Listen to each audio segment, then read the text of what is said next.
And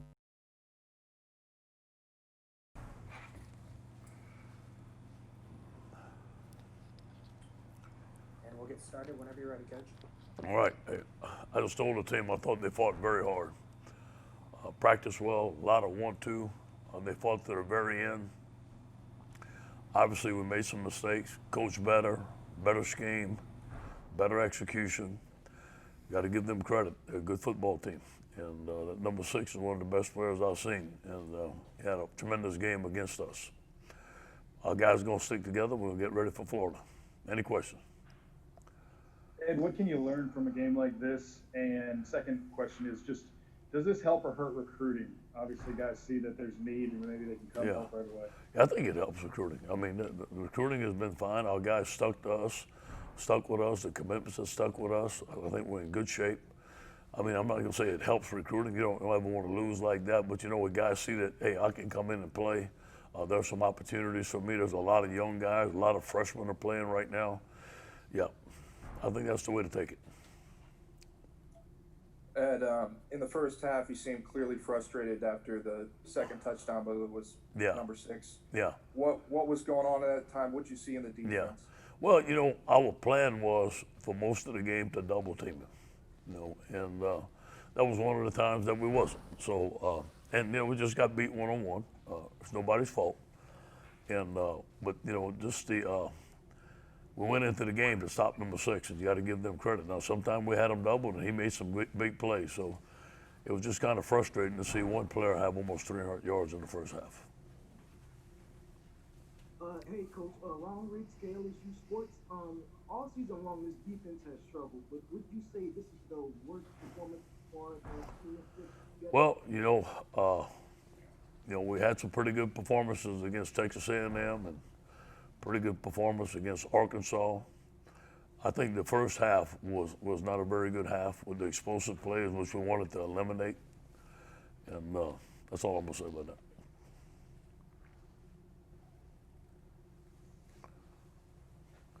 Yeah, just to kind of bounce off that, Ed. I mean, obviously, like you said, you did have some progress defensively the last few weeks. Do you come away from this thinking, hey, this was just Alabama and you still see that progress, or did you think you lost some of that?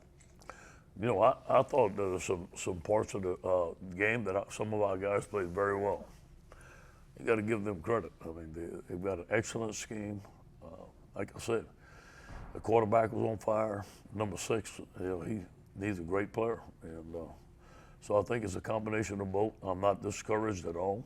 I think our guys fought every down. Can we call plays better? Can we scheme better? Yeah. Can we play better? Yeah. But our guys fought.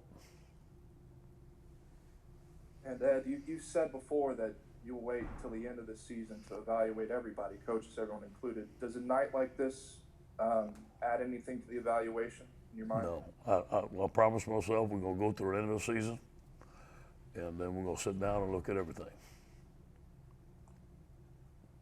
Coach, you have a lot of impressive true freshmen playing on your team on both sides of the ball. So on a positive light, even though the game didn't really work out how y'all would hope, how does that freshman class kind of like anticipate you for going forward with the amount of talent that they have on the team? Yeah, thank you for noticing that. And I told the team that. And there's a lot of young guys that played against Alabama for the first time. They got a taste of the action. They know what it's like. And I think that this experience today was going to help this young team later on down the road. Ed, do you look at this as more of a one-off, kind of an outlier based on the way your roster is made up right now? Or do you, like you alluded to a couple of years ago, talked about, we need to get better in the trenches. Is there a specific area where you feel like you still need to maybe close this gap? Oh, yeah, no question. No question. And, it wasn't just the line of scrimmage. I mean, the explosive plays and the passing, it was, we just got to get better. We got to get better scheme-wise. I think that we have talent at some places. I still got to do a better job recruiting. We beat them last year because we had an excellent offensive scheme and we had the Heisman Trophy winner at quarterback. That's the reason we beat them. So we still got to get better on defense, and we still got to get better on offense and special teams. Coach, how do you evaluate TJ Finley's performance? I know the offense didn't have the production that you did tonight, but he didn't seem rattled or overwhelmed by the environment. You know, that's TJ. TJ is ready for anything. You know, he made some good plays. You know, he made some poor throws. You know, threw the ball in the dirt a couple of times. But a freshman's gonna do that. But you know what? I think he played pretty good to handle everything, especially the beginning of the game. Those guys came to fight these guys, and TJ's one of them. Yeah, he had Ron Higgins. Early in the game, he had a 4th and 1. You didn't go for the field goal. Was it one of those things, an attitude like we didn't come here to kick field goals? Let's be forward. Field goal wasn't the win. To be honest with you, we should have snuck it. Yeah, I didn't want to take the ball off the line of scrimmage, and we should have snuck the thing. And the sneaks worked today, so that's something that we got to get better at. With 4th and inches, I thought we were going to sneak the ball. We should have.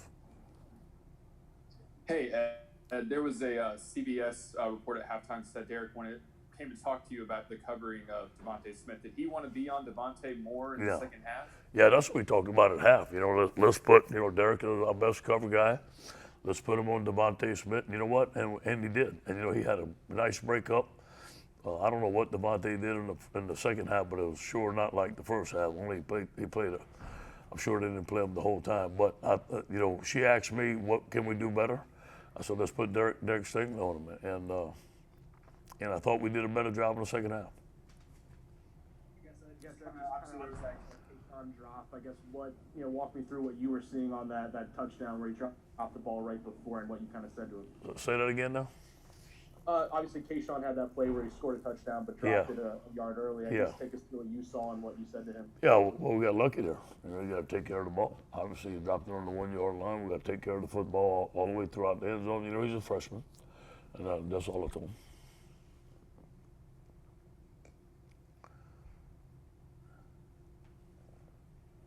Cobble?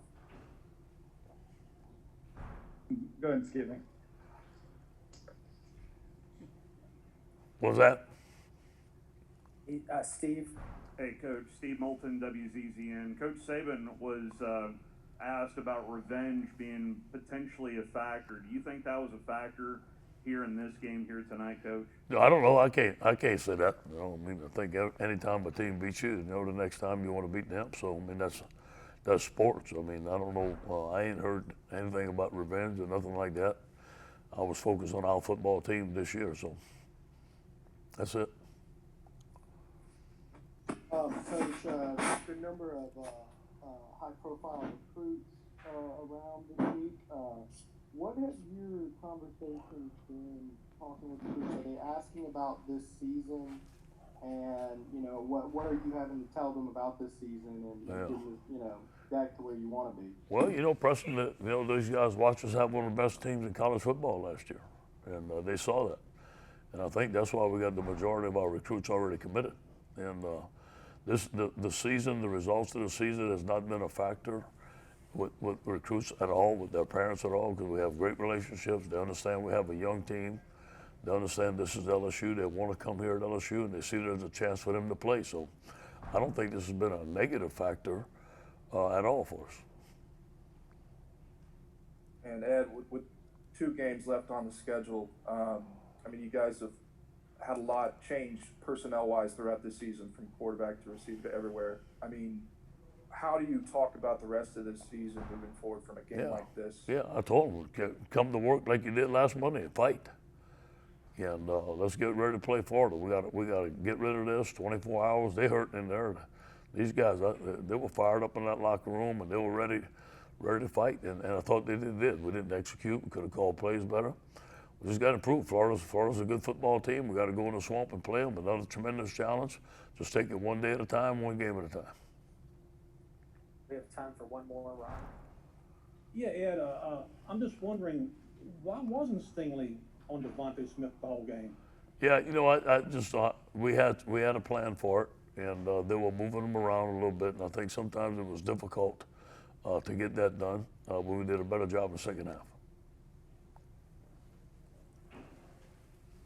Thank you, Coach. Go Tigers.